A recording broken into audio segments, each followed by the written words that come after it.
बिस्मिल्लाहिर्रहमानिर्रहीम, अस्सलाम वालेकुम। Welcome back to M science. आज की इस वीडियो में हम लोग ग्राम नेक पॉजिटिव रॉड्स का जो दूसरा बैक्टीरिया है बेसिलस सीरियस उसको डिस्कस करेंगे बहुत ही ज़्यादा आसान और इजी वे में।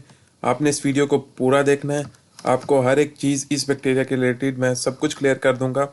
उससे पहले अगर आपने अभी तक एम साइंस को सब्सक्राइब नहीं किया तो यहाँ पे क्लिक करके लाजमी से सब्सक्राइब कर लें और साथ बेल आइकन को भी दबा दें ताकि आपको आने वाले हर नई वीडियो की अपडेट मिलती रहे।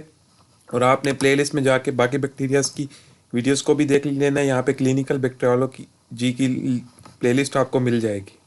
तो चलते हैं वापस अपने टॉपिक की तरफ। आज का जो हमारा टॉपिक है वो है बेसिलस सीरियस। ये क्या होता है, यहाँ से मैं इसको स्लाइड शो करता हूँ और इस लेक्चर को शुरू कर लेते हैं।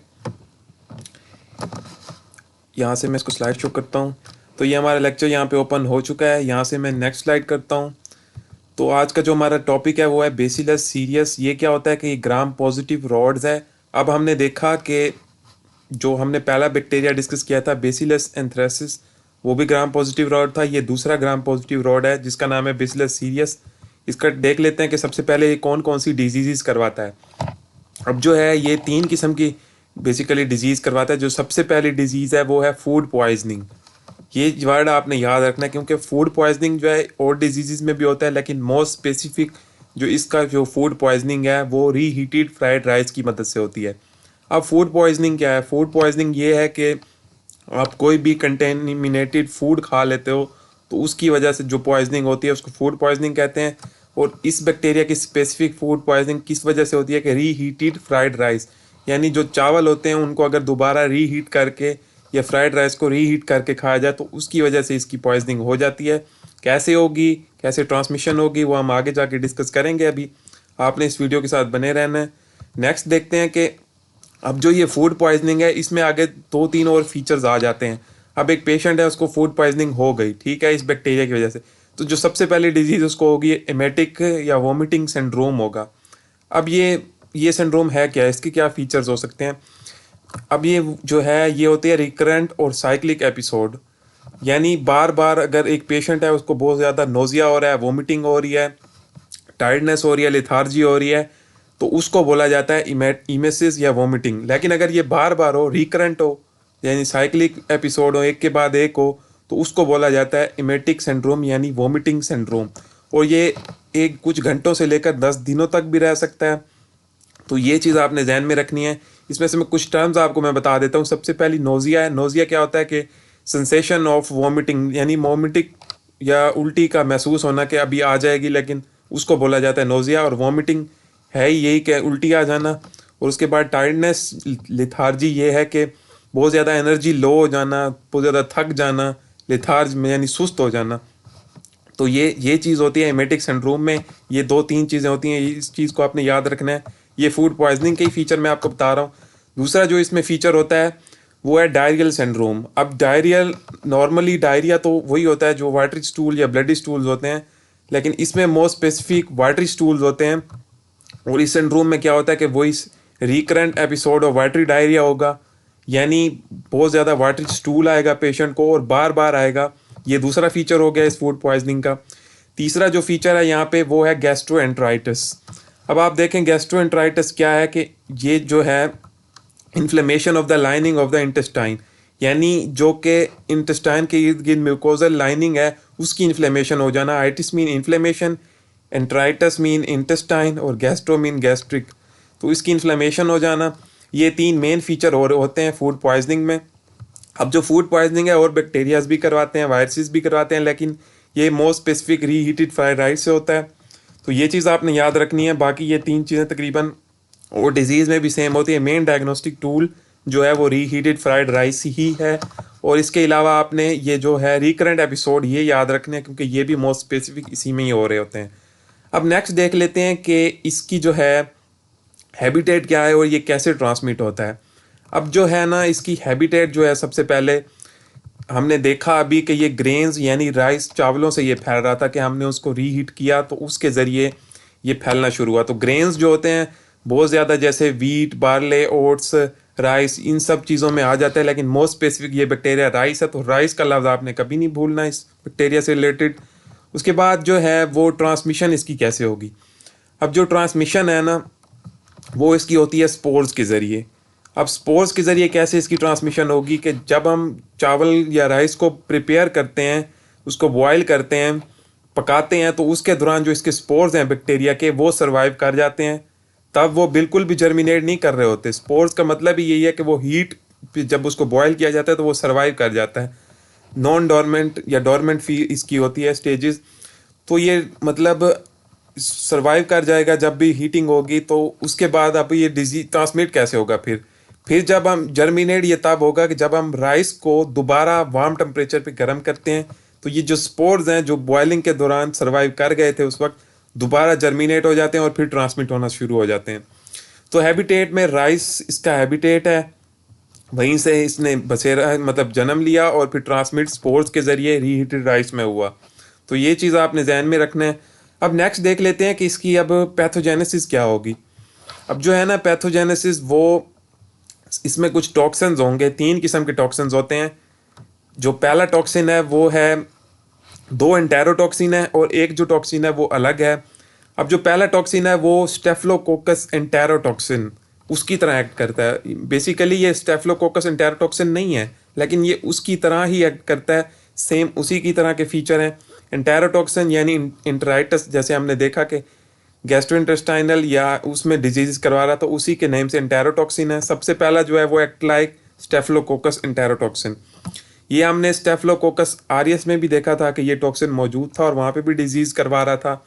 कौन सी करवा रहा था? गैस्ट्रोएंट्राइटिस करवा रहा था। और सेम ये यहाँ पे भी वही डिजीज करवा रहा है। कैसे करवाता है कि ये सुपर एंटीजन है ये टॉक्सिन। सुपर एंटीजन क्या होता है कि वो एंटीजन जो कि बहुत ही ज़्यादा बॉडी के अंदर टी सेल्स यानी साइटोकाइंस को बहुत ज़्यादा रिलीज करना शुरू कर दे और उसके बाद इन्फ्लेमेशन स्टार्ट कर दे। और उसके बाद जैसे कि आप यहाँ पे देख सकते हैं गैस्ट्रोएंट्राइटिस यहाँ पे ये करवा रहा है। तो जो पहला टॉक्सिन है एंटेरोटॉक्सिन, वो स्टेफलोकोकस एंटेरोटॉक्सिन है। दूसरा, अब आपने एक डिजीज की हमने पैथोजेनेसिस देख ली, गैस्ट्रोएंट्राइटिस हमने देखा था कि फूड पॉइजनिंग में हो रहा था, तो उसकी इन्फ्लेमेशन उसकी पैथोजेनेसिस में ये टॉक्सिन इन्वॉल्व है। नेक्स्ट देख लेते हैं कि डायरिया और वॉमिटिंग भी हमने देखी थी, उनकी पैथोजेनेसिस क्या होगी। उसके लिए अलग अलग टॉक्सिन है। जो दूसरा टॉक्सिन है वो है कोलेरा टॉक्सिन। अब ये जो है ये डायरियल सिंड्रोम करवाता है। मैंने आपको बताया कि इसमें डिजीज डायरिया हो रहा था, तो उसके लिए एक टॉक्सिन है कोलेरा टॉक्सिन। अब ये कोलेरा टॉक्सिन नहीं है, ये उसकी तरह एक्ट करता है, सेम उसी की तरह और उसी तरह के सिम्टम्स प्रोड्यूस करता है। अब इसमें क्या होता है कि साइक्लिक एडिनोसिन मोनोफॉस्फेट होता है जो इंक्रीज हो जाता है इस टॉक्सिन की वजह से। किसमें? इंटेरोसाइट्स में, जो कि इंटेस्टाइन के अंदर सेल्स मौजूद होते हैं। साइट्स मीन सेल्स और इंटेरो मीन इंटेस्टाइन। इंटेस्टाइन के सेल्स को के अंदर मौजूद होता है। और ये जो है हीट लेबाइल है। हीट लेबाइल जैसे हमने देखा कि ये हीट पे बहुत ज़्यादा जर्मिनेट कर रहा था इसका स्पोर। तो ये जो टॉक्सिन है कोलेरा टॉक्सिन, ये हीट लेबाइल है, इसीलिए जर्मिनेट कर जाएगा और फिर वाटरी डायरिया काज करेगा। अब जो कोलेरा टॉक्सिन है ये विब्रो कोलेरा में भी मौजूद होता है, ये हम नेक्स्ट जाके पढ़ेंगे, उधर भी ये वाटरी डायरिया करवा रहा होता है। तो ये सिमिलर है इसका टॉक्सिन, जो कि इस तरह एक्ट करके वाटरी डायरिया करवाता है। तो हमने वाटरी डायरिया की भी पैथोजेनेसिस यहाँ पे देख ली और उसका टॉक्सिन कौन सा होता है वो भी देख लिया। नेक्स्ट हम देख लेते हैं कि वॉमिटिंग का कौन सा टॉक्सिन है और वो कैसे पैथोजेनेसिस करवाएगा। तीसरा टॉक्सिन है एमेटिक टॉक्सिन। अब ये जो है ये वॉमिटिंग करवा रहा है।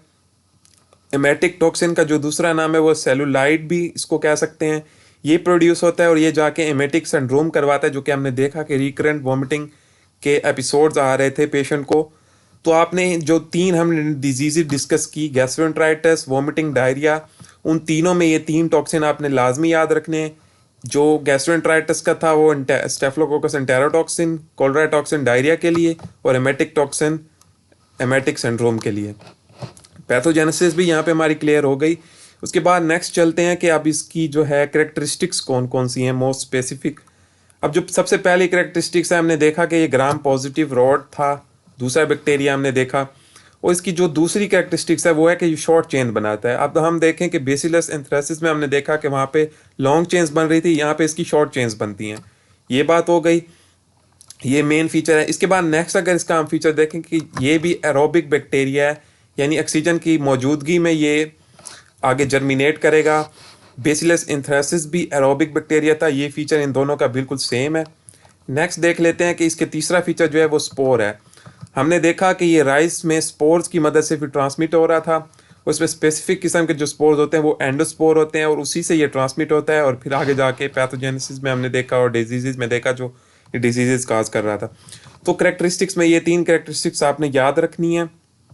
2 जो हैं वो सेम है, वो एंथ्रेसिस में भी थी। जो मेन स्पेसिफिक है वो शॉर्ट चेन्स हैं यहाँ पे, बाकी तीनों इसकी उससे सिमिलर ही हैं बेस तकरीबन। उसके बाद नेक्स्ट देख लेते हैं कि इसकी अब लेबॉर्ट्री डायग्नोसिस क्या होगी। अब जो है लेबॉर्ट्री डायग्नोसिस में जो सबसे पहला है कि अमूमन इसकी जो लेबॉर्ट्री डायग्नोसिस है वो की नहीं जाती, क्योंकि हम लोग वैसे ही डिटेक्ट कर लेते हैं। जब पेशेंट हमारे पास आता है तो वो हमें बताता है कि वॉमिटिंग हो रही है या बहुत ज़्यादा डायरिया है, एब्डोमिनल पेन है, मतलब जीआईटी के सिम्टम्स वो हमें बताता है, तो हम उससे अंदाज़ा लगा लेते हैं। और उसकी हिस्ट्री में वो राइस वगैरह का जिक्र करता है तो हमें पता लग जाता है कि पेशेंट को यही इन्फेक्शन है। फिर भी अगर आपको कंफर्म ना हो तो आप कुछ टेस्ट कर सकते हैं, यानी पेशेंट का जो वोमिटिंग या फीसिस वगैरह है उसको चेक कर सकते हैं, उसकी सैंपल्स लेके इस बैक्टीरिया का कल्चर वगैरह करके देख सकते हैं कि कौन सा बैक्टीरिया का इन्फेक्शन है। लेकिन अमूमन इसके लिए लेबॉर्ट्री डायग्नोसिस नहीं की जाती। अब जो ट्रीटमेंट है ना, ट्रीटमेंट में हम लोग सिम्टोमेटिक ट्रीटमेंट इसकी करते हैं। ये नहीं है कि मोस्ट स्पेसिफिक यही चीज़ ही देनी है, लेकिन अमूमन जो सिम्टोमेटिक ट्रीटमेंट होगी, पेशेंट आएगा, वॉमिटिंग होगी, उसको डायरिया वगैरह होगा, तो हम उस चीज़ का इलाज करते हैं।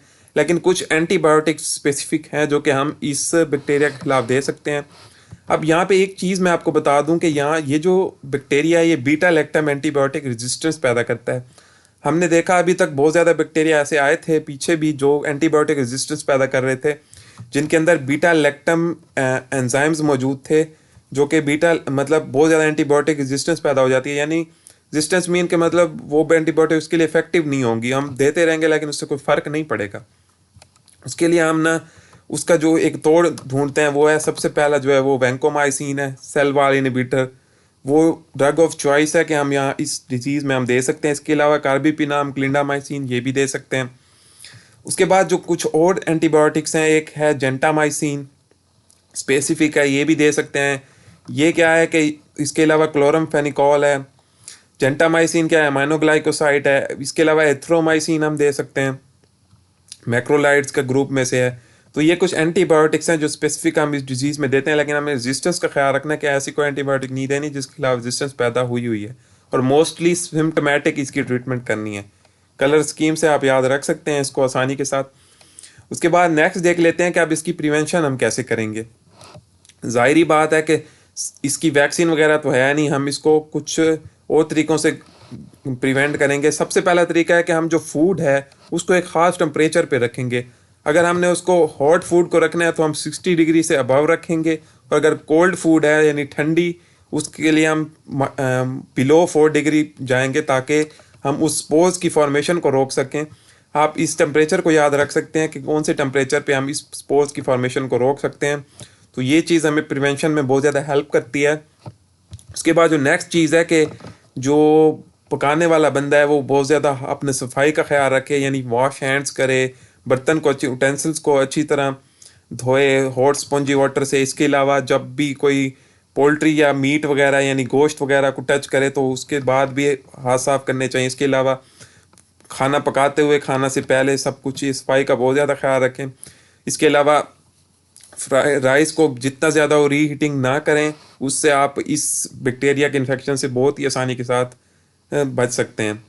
तो ये कुछ बातें थी इस बैक्टीरिया में। मैं उम्मीद करता हूँ कि आपको ये समझ आ गई होंगी। इसके अलावा हम इसको एक बार क्विकली रिव्यू कर लेते हैं कि इसमें हमने क्या क्या पढ़ा मेन और क्या क्या आपको याद रहना चाहिए और पता होना चाहिए। सबसे पहले मैं फिर से स्लाइड शो करता हूँ और क्विकली हम इसको रिव्यू करेंगे। बेसिलस सीरियस क्या था कि ग्राम पॉजिटिव रॉड का दूसरा बैक्टीरिया था। डिजीज़ में ये जो है मेन डिजीज़ फूड पॉइजनिंग करवाता है, जो कि स्पेसिफिक रीहीटेड फ्राइड राइस से होती है, ये याद रखना है। जो पहला इसका सिम्टम है वो एमेटिक सिंड्रोम है, रिकरेंट एपिसोड हो रहे थे। डायरियल सिंड्रोम में भी रिकरेंट डायरिया हो रहा था, वाटरी डायरिया स्पेसिफिक, और गैस्ट्रोएंटराइटिस हो रहा था। ये 3 फीचर फूड पॉइजनिंग में हो रहे थे। उसके बाद हमने देखा कि हैबिटेट इसका क्या था। ये ग्रेन्स में, राइस में बहुत प्रेजेंट था, और ट्रांसमिट कैसे हुआ, स्पोर्स के जरिए हुआ, जबकि हमने बहुत ज़्यादा रीहीट किया राइस को। उसके बाद हमने पैथोजेनेसिस में देखा कि तीनों डिजीज़ में कौन कौन से टॉक्सिन है। स्टेफिलोकोकस, एंटेरोटॉक्सिन गैस्ट्रोएंटराइटिस के लिए हमने देखा। उसके बाद हमने कोलेरा टॉक्सिन वाटरी डायरिया के लिए देखा, और एमेटिक टॉक्सिन एमिसिस के लिए देखा, यानी तीनों डिजीज़ की सिम्टम्स के लिए 3 टॉक्सिन देख लिए। उसके बाद हमने करेक्टरिस्टिक्स में देखा कि इसकी शॉर्ट चेंज होती हैं, बाकी सिमिलर जो करेक्टरिस्टिक्स हैं कि ये एरोबिक बैक्टीरिया और स्पोर फॉर्मिंग बैक्टीरिया हैं। उसके बाद हमने बॉडी डायग्नोसिस में देखा कि हम इसकी बॉडी डायग्नोसिस अमूमन नहीं करते, लेकिन अगर करें भी तो पेशेंट का वोमिटिंग और फीसिस वगैरह को सैंपल लेके बैक्टीरिया चेक करते हैं। ट्रीटमेंट में हमने देखा कि सिम्टोमेटिक ट्रीटमेंट होगी, लेकिन जो रेजिस्टेंस का हमने ख्याल रखना है उसमें वेंकोमाइसिन ड्रग ऑफ चॉइस दे सकते हैं, जेंटामाइसिन और कुछ और एंटीबायोटिक्स हम इस डिजीज़ में दे सकते हैं। उसके बाद हमने प्रिवेंशन में देखा कि इसकी वैक्सीन नहीं है तो हम कौन से टेम्परेचर पे कोल्ड या हॉट फूड को रखेंगे कि स्पोर्स नहीं बनेंगे। इसके अलावा सफाई का ख्याल रखेंगे, हाथ धोएंगे और प्रिपरेशन ऑफ फूड और रीहीटेड राइस को कम से कम यूज़ करेंगे तो इस डिज़ीज़ से बच सकते हैं। तो यहाँ पे ये बैक्टीरिया ख़त्म होता है। होपफुली आपका ये क्लियर हो गया होगा। अगर नहीं हुआ तो आप बुक से कंसल्ट कर सकते हैं। इसके अलावा आपका कोई क्वेश्चन है तो आप नीचे कमेंट बॉक्स में पूछ सकते हैं। समझ आ गया तो इस वीडियो को लाजमी से लाइक कर दें और अपने दोस्तों के साथ शेयर करें ताकि बहुत ज़्यादा लोगों तक इस नॉलेज को पहुँचाया जा सके और उनको भी इस चीज़ से फ़ायदा हो सके। और इसके अलावा अगर आपने अभी तक एम साइंस को सब्सक्राइब नहीं किया तो लाजमी से सब्सक्राइब करके जाना है, बेल आइकन भी दबा के जानी है ताकि नेक्स्ट जो आने वाले बैक्टीरिया और आने वाला नॉलेज है वो आप तक आसानी के साथ पहुंच सके। तो यहाँ पे ये होती है वीडियो ख़त्म। बहुत शुक्रिया, मिलते हैं नेक्स्ट बैक्टीरिया की वीडियो में। तब तक के लिए खुदा हाफिज़।